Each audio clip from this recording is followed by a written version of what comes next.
Greetings, brethren. You ever wonder what Jesus meant in John 14, 1 to 3 when he says, "Let not your heart be troubled. Ye believe in God, believe also in me. In my Father's house are many mansions. If it were not so, I would have told you. I go prepare a place for you. And if I go and prepare a place for you, I'll come again and receive you unto myself, that where I am, there ye may be also." You ever wonder what Jesus meant? In my Father's house are many mansions. Well, we all assume, just as I would just assume, well, he just means there's a place in heaven for us. But I've been reading this book, The Ancient Jewish Wedding, The Return of the Messiah for His Bride, by Jamie Lash. Now, to think of, because we are the bride of Christ, um, we have to think of in the terms of the Jewish customs and the Jewish customs of betrothal and marriage to get a better insight in this. And it's a possible interpretation to look at, to think of this in this way. A Jewish wedding, there was the consent of the father to pay the bride's price. Essentially, that carried over in our own marriage traditions. We ask the father, the bride's father, for his blessing, and they pay a dowry in case something goes wrong with the marriage, or for a nest egg for the bride, and and after that, the consent to the bride, and they drink the cup of the covenant together, signifying engagement. So that carries over to our marriage traditions, the proposal and the engagement.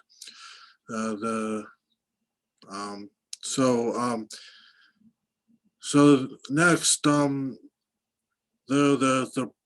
husband, the groom would depart from his bride. The bride would stay in her parents' house, and prepare, make ready for herself to live with her husband. And the husband would leave the bride and go to his father's house, usually probably go to his father's house and build an add-on to his father's house, or build a house not next to it. Um, so so he would depart, and that she would make ready and sanctify herself, prepare herself for marriage. So we'll read here that the second coming. We are waiting and preparing ourselves for the second coming of Jesus Christ, our bridegroom, and so we are sanctifying ourselves, making ready for this second coming, the marriage supper. So we'll read about the ancient Jewish custom of the department of bridegroom, which carried over to our tradition, that the groom and bride are not allowed to see each other before the wedding. So we'll read the ancient Jewish wedding and the return of the Messiah for his bride. The chapter the departure of the bridegroom. Once the marriage covenant was sealed, the bridegroom in ancient Israel left his beloved. The bridegroom in ancient Israel left his beloved to go to his father's house to prepare a wedding chamber, a chadar, for her. He would be gone for up to 12 months. During this time, his wife-to-be would prepare herself to leave her parents' home. to live with her husband's family and become part of their household. This reminds me of Psalm 45, verses 10 to 11. Hearken, O daughter, and consider, incline thine ear, forget also thine own people and thy father's house, so shall the king greatly desire thy beauty. When Yeshua, or Jesus, spoke to his disciples before he left earth to return to his father's house, he used a bridal metaphor with which all of them were immediately acquainted. We read his words in John 14, 2 to 3. In my father's house there are many mansions. If it were not so, I would have told you. I go to prepare a place for you. And if I go and prepare a place for you, I'll come again and receive you to myself, that where I am, there you may be also. Yeshua, or heavenly bridegroom, left his bride to go to prepare a wedding chamber for her. He promised to return for her. Although that was nearly 2,000 years ago, his promise is still good and his return is near. We live in the day when Israel has been reborn as a nation, when Hebrew when Hebrew has been resurrected as a language, when God has brought his people back to Israel from the four corners of the earth, when Jerusalem has become the stone of the stumbling prophesied in Zechariah and others, and these and many prophetic signs say us today, behold, the bridegroom cometh. While we await his return, Yeshua's bride should be faithful and spiritually alert. This is the hour to pray and fast. An interesting verse and fasting is found in Matthew 9:15. Consider these words is an exhortation to the bride of the Messiah. And Yeshua said unto them, the Pharisees, can the friends of the bridegroom mourn as long as the bridegroom is with them? But the days will come when the bridegroom will be taken away from them, and then they will fast. Prayer and fasting, a major part of the preparation of the Messiah's bride while she awaits his return. Although Yeshua is away preparing a place for us, we're not entirely alone. For his servant, the Ruach HaKodesh, the Ruach HaKodesh is with us. This is the source of the great comfort of the Messiah's bride. And the presence of God's Spirit keeps our bridegroom with us. Even though he is no longer here on earth, the words of Yeshua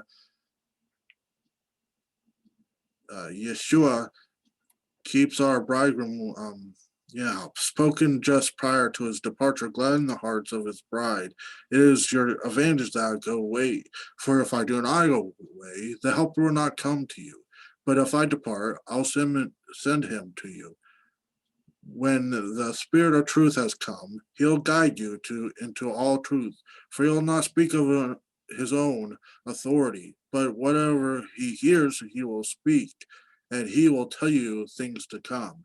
He will glorify me, for he will take of what is mine and declare it to you. Our bridegroom has departed, but through his Spirit, he is with us continually. We should be ever grateful for this gift. So that's one possible interpretation of when he says, in my father's house there's many mansions, and I will go prepare a place for you, a dwelling place, a chamber.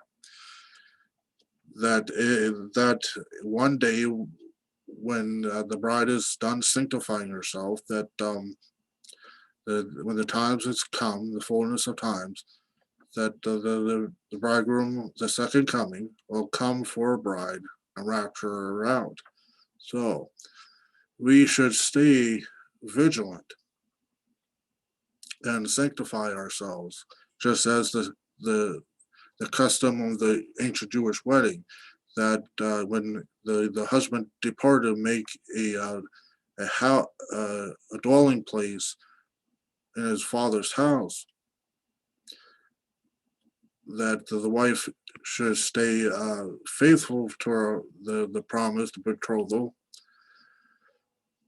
and sanctify, prepare herself for the consecration of the marriage. The the confirmation of the marriage. And we have to be vigilant, not to go after other gods, not to go worship other gods, or go worship go after false gospel, or depart from the faith as we've been taught. And Paul says something of this in 2 Corinthians 11, verses 1-4. Would to God ye could bear with me a little in my folly, and do bear with me, for I am jealous over you with godly jealousy. For I espouse you to one husband, that I may present you a chaste virgin to Christ. By fear, at least by any means, as the serpent beguiled Eve through his subtlety, so your minds should be corrupted from the simplicity that is in Christ. For he that cometh preacheth another Jesus, whom we have not preached, and if we received another spirit which ye have not received, or another gospel which ye have not accepted, ye might well bear with them. So we are should keep on our work to work in spreading the gospel, sanctifying ourselves, and preparing to live in the bridegroom's house, the Father's house, till the second coming, when Christ shall come for us in the second coming, to rapture out, to catch us out, so we go home. That's those who live in that time that the rapture should happen. But if you die, if you pass on before the rapture happens, that's not for you guys.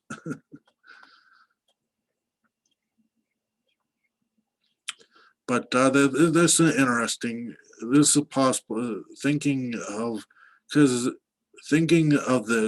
in an ancient Jewish custom of the marriage covenant or betrothal, of what the steps of the wedding ceremony that they had to take, is an interesting thing to get insight, the deeper meaning into this, because a lot of things that Jesus Christ has said to us is along the lines of mirroring a Jewish wedding, or a wedding in wedding language. So so this is a possible interpretation that for this, that he went to his Father's house in heaven to prepare for a dwelling place for us, and we are here on earth preparing ourselves for for our bridegroom to come and take us home to his Father's house and prepare a marriage supper and consecrate the marriage, or confirm the marriage, or but so we're waiting for that rapture, the second coming of Christ, and we have to be ever vigilant and spread the gospel, and labor in the faith, and prepare for ourselves, sanctify ourselves for the bride. And we should be ever vigilant to keep the faith, and not depart from the gospel to onto another gospel, or pervert a gospel or to go worship other gods, because we have to keep ourselves chaste virgins unto Christ, because that's part of the Jewish wedding. Sanctify yourself to be loyal to the husband, to prove unto husband to save herself for the marriage. So we should not corrupt our. We should um, we should be careful not to go after other gods. Keep ourselves a chaste virgin unto Christ, a virgin, not to go fornicating after another gospel or another Jesus, or to go fornicating or whoring ourselves out to other gods or perverse gospels or something, or worshiping other idols or what have you. So we're here preparing, keeping laboring, preparing ourselves for that day, that second coming, when Jesus come to catch up, to come for the bride after all this. So this is one possible interpretation of the for John 14, John 14 verse 2, that there's many father's house. In my father's house there are many mansions. So there's some insight that we have to remember. These metaphors are in a Jewish context. He was speaking to Jewish people, so he was making Jewish. He was a Jew making Jewish metaphors and illustration in Jewish context. So that's one of the insights that could be what he was talking about. So hopefully this give you some deeper meaning into this passage. Hope this helped you to better understand what he was talking about. Hope this helped you, and thank you. Take care.